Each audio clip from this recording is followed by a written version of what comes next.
Welcome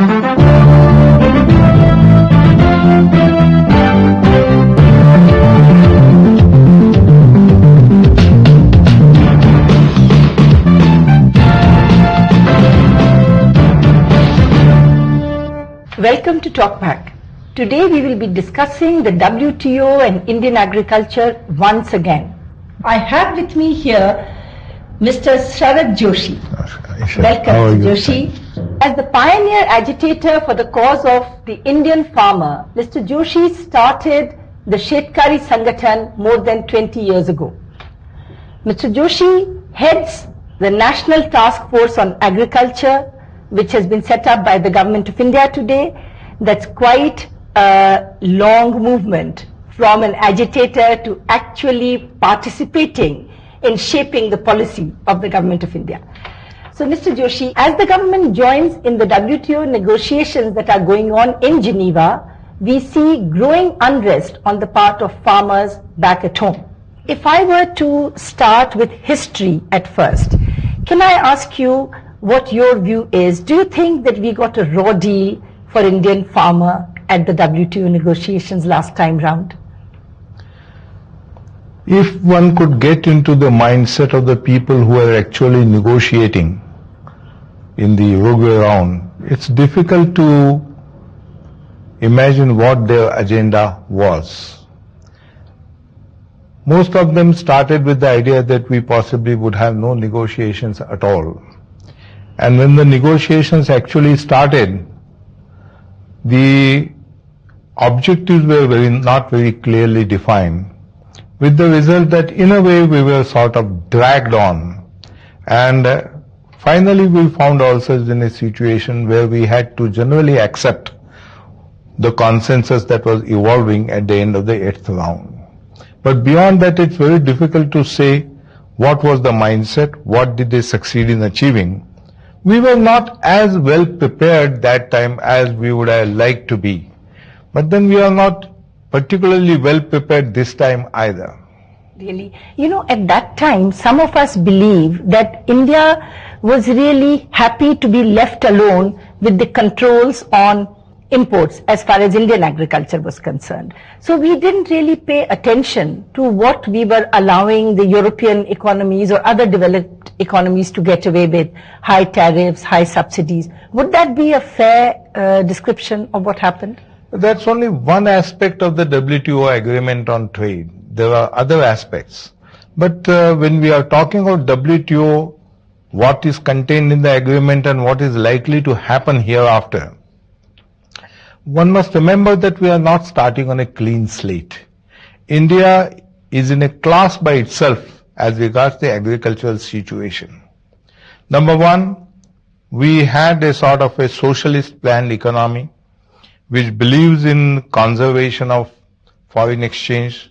So we had a whole plethora of license permits for imports as also exports.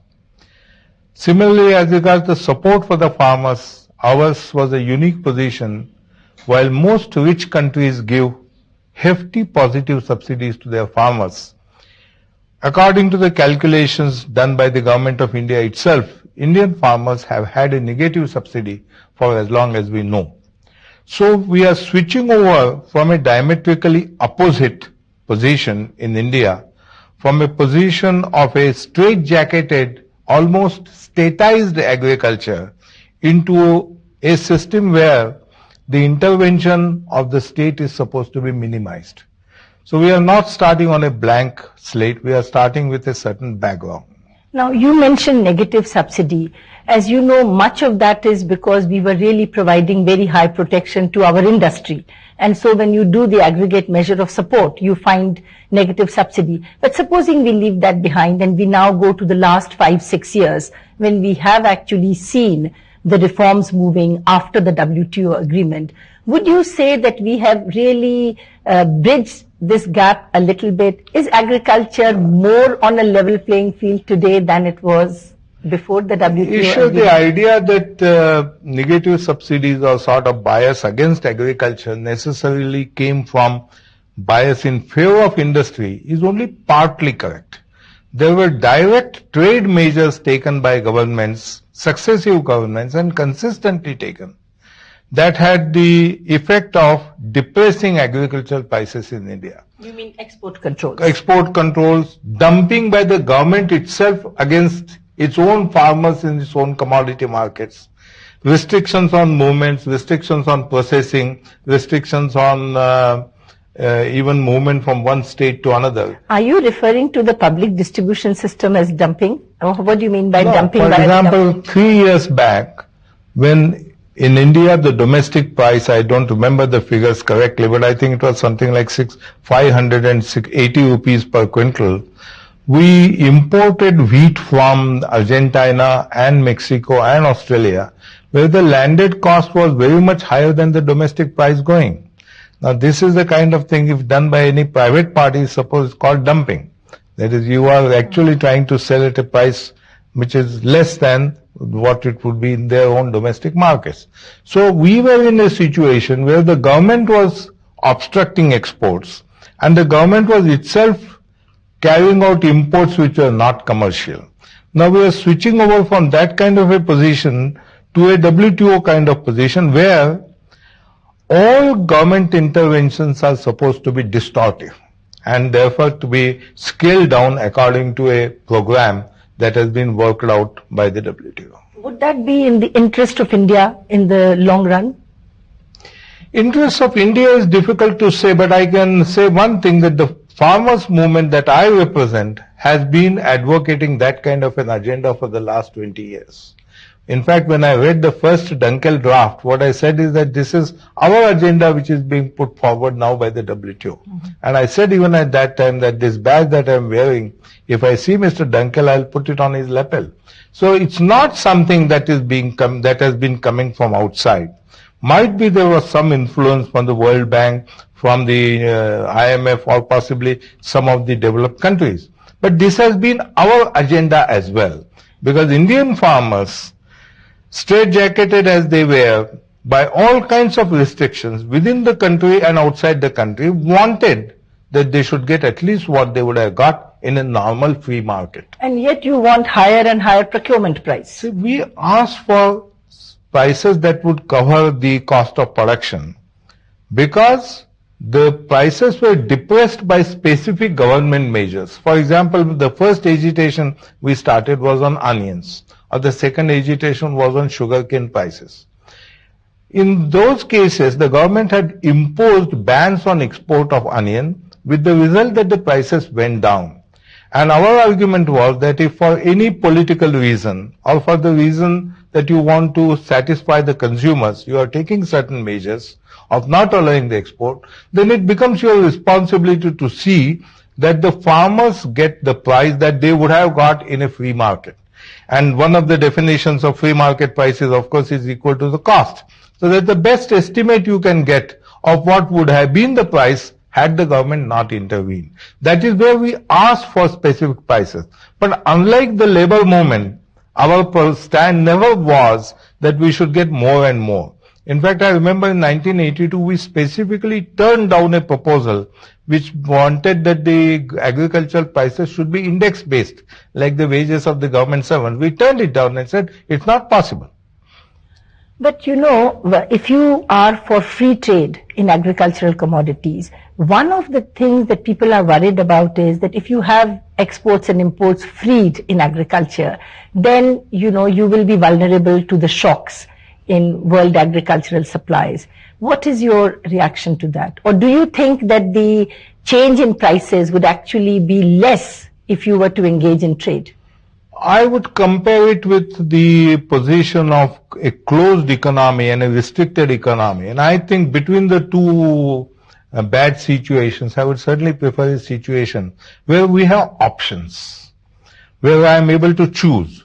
In the previous situation, it's the government which decided. So I didn't even know what the rules of the game were. I could decide, for example, to keep back my crop of paddy, and then suddenly find that the government had decided to import rice from Burma, and the prices would go down. Open market would give at least long-term secular kind of rules of the game, where it would be easier for the farmers to make decisions both about the crop pattern and about marketing. Would you say that we in India have put too much emphasis on food grains and not enough on other crops? Why should we have to produce all the demand that we have for food grains? We can always import if we have better comparative advantage in producing other crops. For example, many people believe that Punjab straying into rice paddy cropping is really the result of assured marketing at predetermined prices. So the farmer, plays it safe and goes in for cropping something in which Punjab is really not best suited. What would be your reaction to that? I don't think it was entirely a decision on the part of the farmers.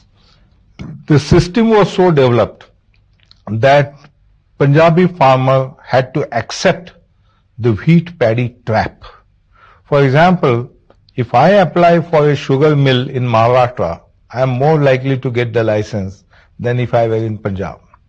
While Punjab can produce a number of things with advantage, a whole complex of policies have favored Punjabi farmer remaining or giving at least a high priority to the food grains.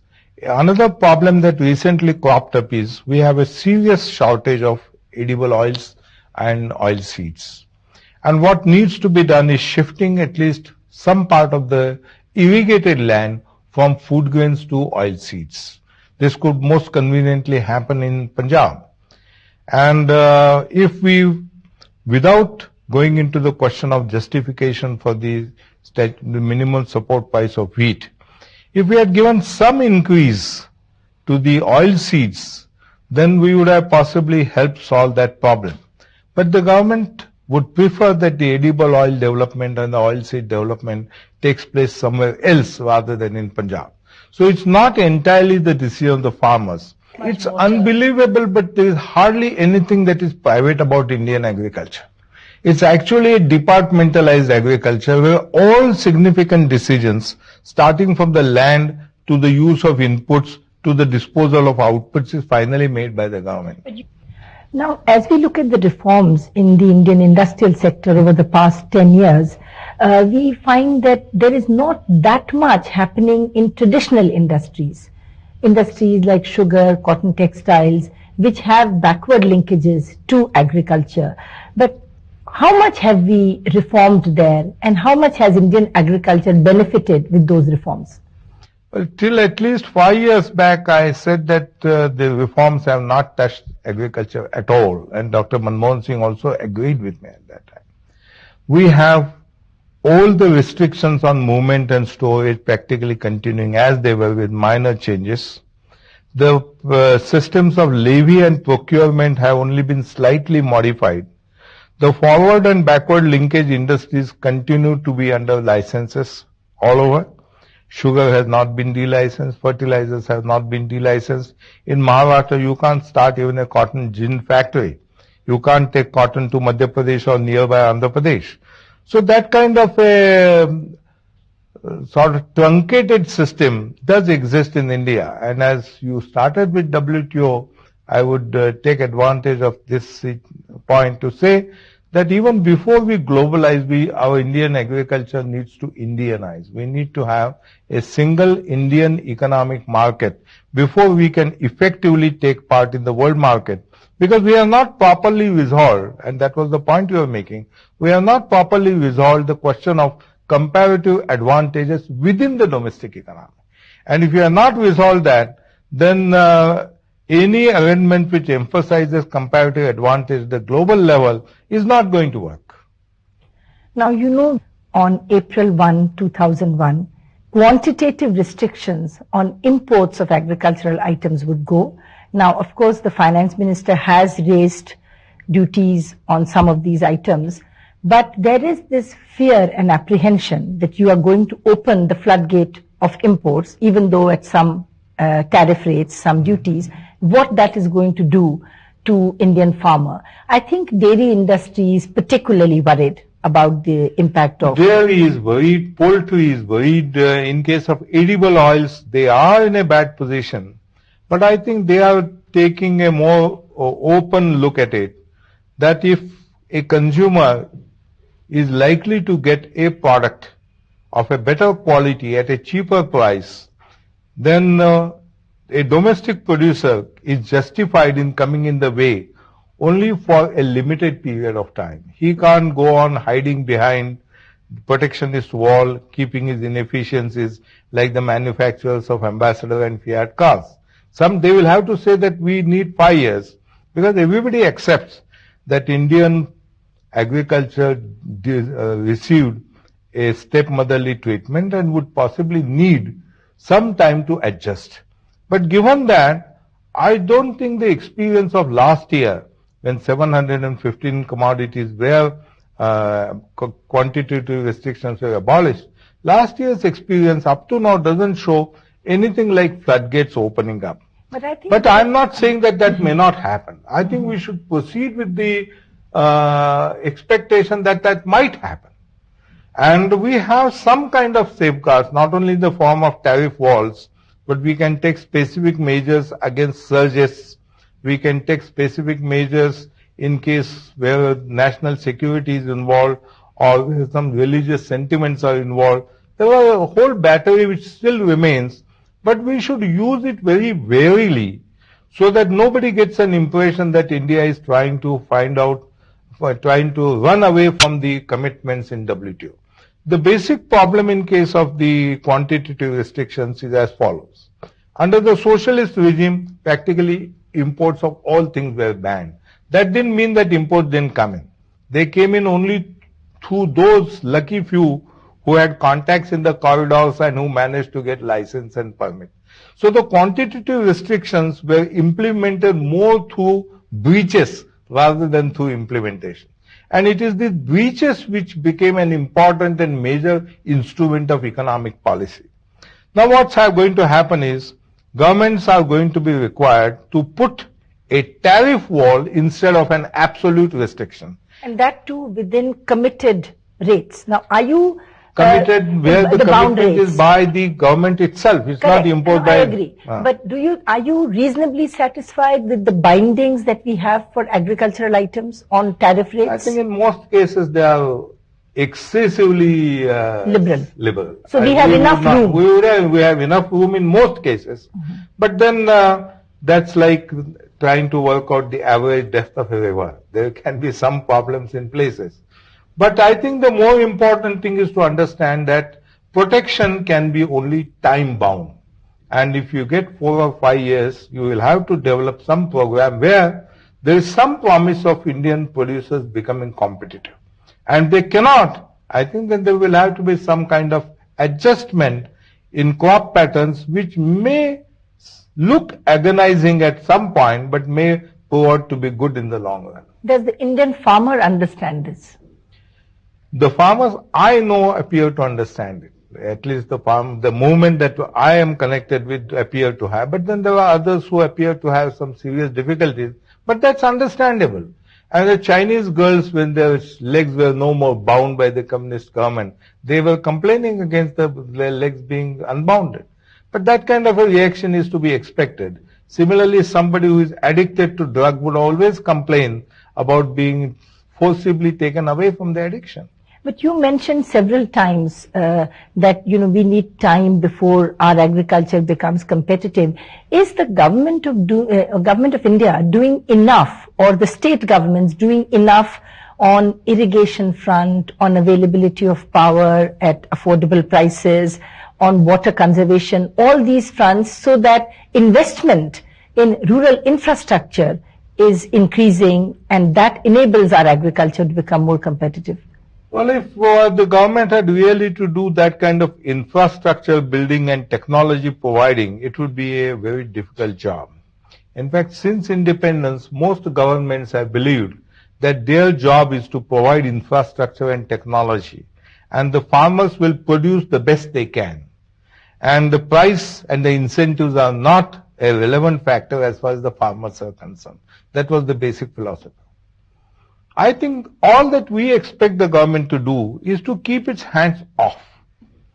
But in the 80s and to some extent even in the 1990s, what we have seen in Indian agriculture is that subsidies have been increasing, but public investment in agriculture has been going down. So does that worry you? Subsidy, I am totally for abolition of all governmental subsidies because they are bad per se. They are stifling. And I don't think there is anything like a subsidy to Indian farmers. Neither in about electricity and fertilizers, I can demonstrate it on paper that what really benefits non-farming communities is passed off as a subsidy to farmers. They are really not the beneficiaries at all. So rather than do that kind of a thing, I have even said that the geo-tariff electric supply can do damage to the farmers. So what we need or ask for is not really subsidies. We would like, for example, total destatization of Indian agriculture. We would also like to have all restrictions removed from within the domestic market so that we have one Indian economic unity. We would like the government to provide some infrastructure, for example, preparing an information network where farmers can get information on commodity prices in various important markets in the world, or get reliable information on weather or extension advice would be very good, and the government could play an important role. The government could also play an important role by promoting the development of a marketing system alternative to the system of agricultural produce marketing committees. These are the committees which did good work for some time. Now they have got highly politicized. They hardly provide any basic marketing facilities. Generally, they don't provide even for testing and grading, proper storage or processing. And in India, we have a system where farmers go to APMCs and non-farmers go to their own parallel marketing system. The world over, supermarkets is the combining point for the consumers, and all the producers ultimately merged into that network, with the result that the length of the chain of intermediaries practically doesn't exist there. Do you think the private trade can actually play an important role in wholesale distribution of agricultural commodities in India? Right now, there's sort of a virtual monopoly by the government. It's a monopoly. It's a state system. They could, and I think the government could be the beneficiary. For example, if instead of the Food Corporation of India doing the kind of hackneyed procurement that they do, without providing anything like the post-harvest infrastructure, that is the reason why we have this excessive stock of food grains. If we had private sector coming in, which could offer the farmers an advance, let's say, of 70% of the market price on anything that is put in the warehouse. Or if the warehouse receipts could be made a negotiable instrument, I think the entire framework of the Food Corporation of India, etc., could be scrapped overnight. But I think there is a fairly strong lobby behind the public distribution system and Food Corporation of India. Nobody is going to, they will make all kinds of humanist arguments, leftist arguments, but nobody will take that a whole branch of Government of India should be thus scrapped. How important an obstacle do you think is the Essential Commodities Act in all this? It's one of the most important single obstruction. And if we remove that, we will have opened the way for liberalization of the domestic market. But how exactly does it come in the way? Anytime the government, for true or untrue reasons, thinks that there is a problem about public distribution, can intervene and issue orders that can block the transport of commodities from one district to another, one state to another. Some of my friends and even me, we have got arrested and sentenced to 28 days of jail simply because we tried to carry 20 kilos of wheat from Punjab to Haryana. Under the Essential Commodities Act, some of my friends were arrested because they could not deliver the minimum quantum of jawar that was fixed by the government, because that year the crop was bad. And the government expected that they should purchase the necessary quantity from the market at a higher price and give it in levy to the government. That is the kind of system which, in the hands of the bureaucrats, Essential Commodities Act can mean. It's a pretty bad thing. So one of these largest single obstacles would be essential commodities. And I don't know why finance minister after finance minister announces in the budget speech that this will be done, but in fact nothing happens. Has this been announced before? 5 times, at least 5 times. And I think I have counted only from Manmohan. 5 times since 1991.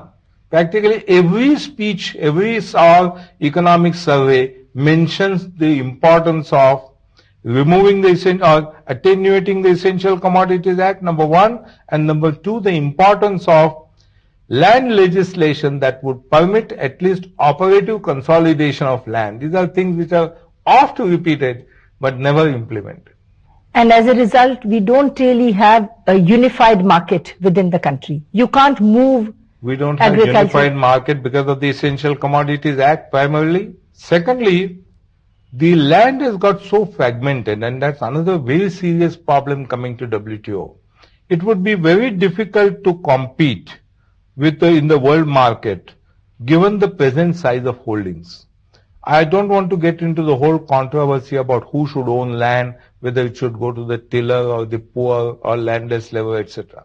But it should be possible even for the poor to pool together their land so that the operations take place on a scale which is competitive. Thank you very much, Mr. Joshi. So much, I think this has been really very enlightening. What I gather from you is that WTO forces us to make certain commitments which we make voluntarily as a government. Which we have been wanting as farmers. Yeah, well, yes. But certainly we need to do much more with our own policies if we want to give a better life to our farmers. Right. I think if there are a few minutes, I would say that WTO is at the most 5 years old. And the poverty and the misery of the farmers is certainly much longer than that. So the problems couldn't be all related to WTO. And we have to work on it ourselves. With thank you very much. We will be back same time, same day next week. Until then, goodbye.